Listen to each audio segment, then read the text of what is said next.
Engkau ku hargai.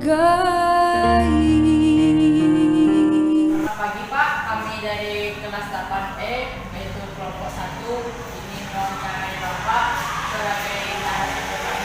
Sebelumnya kami berterima kasih untuk Bapak karena telah menjadi narasumber untuk kelompok kami. Ini Pak ada surat tugasnya. Ya Pak. Tugas dari mata pelajaran apa ini? Dari mata pelajaran PPKN Pak. Langsung aja. Memperoleh panggilan untuk arah sastra dengan nanti. Baik Pak, saya akan bertanya. 1. Bagaimanakah pandangan Bapak tentang peristiwa Sumpah Pemuda tahun 1928? Arah sastra Pemuda itu adalah estafet yang kedua ya dari perjuangan bangsa Indonesia. Karena awalnya perjuangan bangsa Indonesia itu bersifat kedaerahan, yang mana perjuangan kedaerahan ini tidak menghasilkan yang optimal ya. Maka lahirlah kala itu pahlawan-pahlawan daerah ya. Di antaranya di Diponegoro yang berjuang di Jogja dari 1825 sampai 1830, sekitar 5 tahun itu berjuang. Namun akhirnya Diponegoro ini ditangkap dan diasingkan ke ND ya. ND itu di NTT ya. Kemudian beliau meninggal di sana ya. Kemudian estafet yang berikutnya perjuangan bangsa Indonesia tidak bersifat kedaerahan lagi, maka kala itu lahirlah ya perjuangan bersifat nasional ya, yaitu lahirnya Budi Utomo ya. Budi Utomo ini lahir akibat ada dua faktor ya. Pertama itu faktor dalam negeri. Faktor dalam negeri ini yaitu timbulnya kaum cerdik pandai seperti Budi Utomo ya, Dr. Stomo ya, kemudian apa lagi Soekarno dan sebagainya ya. Satu luar negerinya kemenangan Jepang terhadap Rusia. Ini kebanggaan bagi bangsa Indonesia ya. Yaitu kemenangan Jepang terhadap Rusia.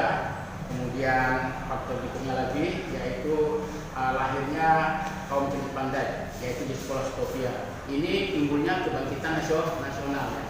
Jadi kebangkitan nasional ini melahirkan nilai-nilai nasional Indonesia yang pertama ya, yaitu nilai-nilai persatuan. Dari nilai-nilai persatuan ini lahir lagi yaitu Sumpah Pemuda. Sumpah Pemuda inilah cikal bakalnya tonggak yang ketiga perjuangan bangsa Indonesia. Dari Sumpah Pemuda ini diawali dengan adanya Jong Java, Jong Ambon, Jong Serebes ya, kemudian Jong NTT dan sebagainya. Jong itu artinya pemuda ya. Jadi pemuda ini bersatu lewat Ikrar Sumpah Pemuda pada tanggal 28 Oktober 1928 ya. Nah, jadi Sumpah Pemuda ini merupakan cikal bakal ya, cikal bakal nilai-nilai bagi bangsa Indonesia untuk menuju negara yang merdeka, bersatu, berdaulat dan makmur. Nah, Sumpah Pemuda itu yang pertama itu bersatu lewat bangsanya, bersatu lewat tanah airnya, bersatu lewat bahasanya ya. Jadi Sumpah Pemuda, kami putra dan putri Indonesia mengaku berbangsa yang satu, bangsa Indonesia. Ini artinya bangsa kita itu terdiri dari berbagai macam rumpun bangsa ya. Bersatu dia ya, namanya Indonesia. Rumpun bangsa itu artinya suku-suku daerah ya, satu ya. Kemudian bersatu lewat itu tadi, lewat bangsa tadi. Yang kedua ya, yaitu bersatu lewat tanah air. Tanah air kita ini ya, Sumpah Pemuda, dua kali putra dan putri Indonesia mengaku ya bersumpah darah yang satu, tanah air Indonesia. Jadi tanah airnya bersatu, karena kita ini terbagi atas ribuan pulau ya, ribuan pulau dan bersatunya lewat tanahnya, bersatu lewat air kan. Ada Pulau Kalimantan, Pulau apa dan sebagainya ya. Yang ketiga bersatu lewat bahasa ya, karena kita terdiri dari berbagai macam rumpun bangsa ya. Rumpun bangsa itu rumpun bahasa, akhirnya bersatu jadilah dia bangsa Indonesia. Jadi Ikrar Sumpah Pemuda ini merupakan tonggak perjuangan bangsa Indonesia untuk menuju negara proklamasi ya. Baik Pak, terima kasih. Sekarang saya akan lanjut untuk pertanyaan kedua.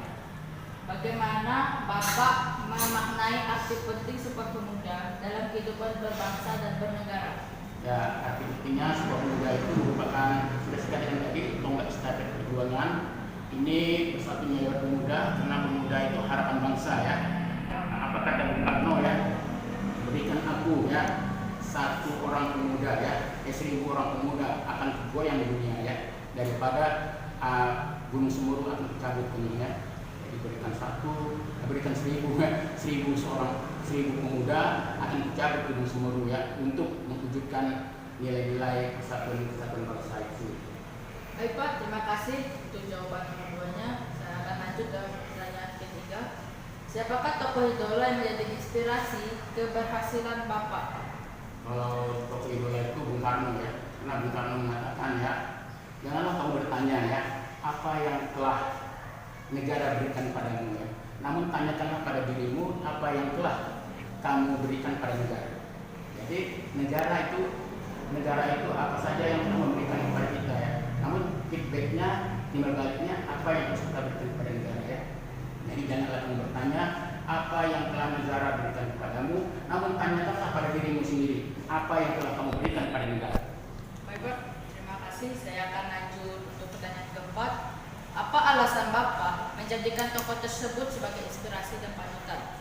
Karena Bung Karno ini merupakan menjadi panutan saya ya, karena dia itu gigih ya dalam memperjuangkan bangsa dan negara kita ya. Seperti dia diasingkan di ND kan ya, kemudian diasingkan di GUL kan ya, kemudian dia membuat sebuah buku yang berjudul Negara Terbelenggu ya. Akhirnya dia berhasil ya, walaupun dia mengalami kesulitan dan sebagainya. Baik Pak, terima kasih. Yang nomor 5, bagaimana menurut Bapak kondisi pemuda saat ini, terutama yang ada di wilayah Kabupaten Melawi?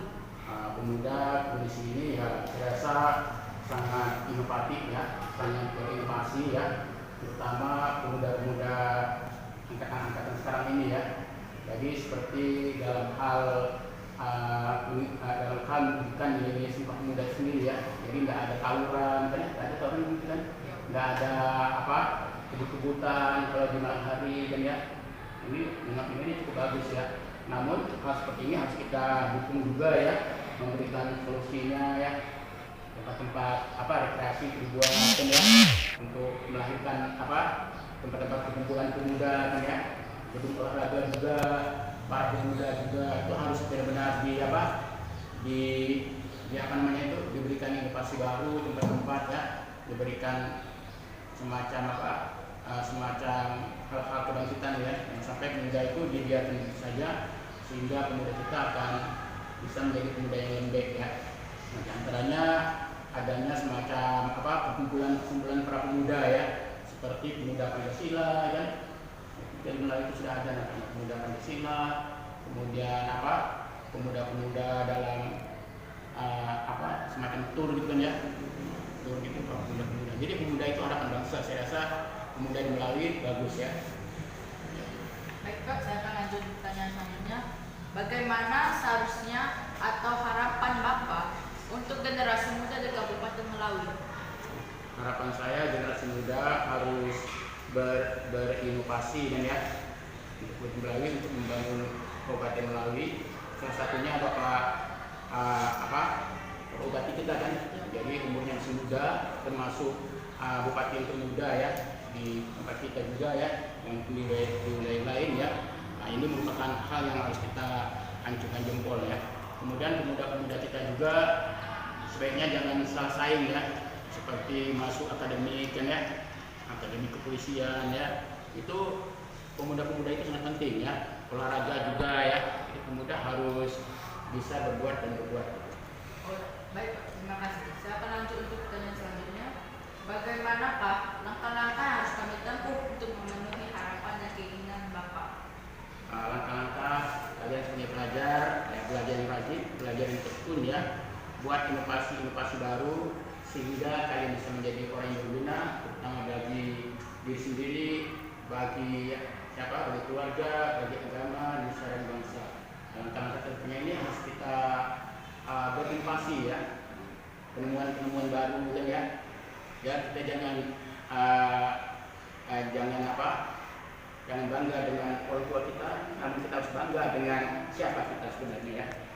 Baik Pak, terima kasih. Saya akan lanjut ke pertanyaan terakhir, yaitu berdasarkan pengalaman Bapak, Mohon diberikan kata-kata motivasi agar kami dapat meraih prestasi yang membanggakan dan mengharumkan nama bangsa dan negara. Motivasinya yaitu motivasi ini ya, seperti apa yang dikatakan Bung Karno tadi ya. Janganlah kamu bertanya apa yang telah negara berikan padamu, namun tanyakanlah pada dirimu apa yang telah kamu berikan pada negara. Jadi kita jangan bertanya orang tua itu memberi apa kepada kita, namun kita feedbacknya ya, timbal baliknya apa yang harus kita berikan kepada negara, kepada orang tua tadi ya, dari orang tua sampai ke negara. Baik Pak, kami sangat berterima kasih karena telah menjadi narasumber kami dari kelas 8E, yaitu dari kelompok 1. Sekian dan terima kasih dari kami. Ya, sama-sama ya. Semoga kalian menjadi orang berguna bagi nusa bangsa dan agama. Amin ya rabbal alamin.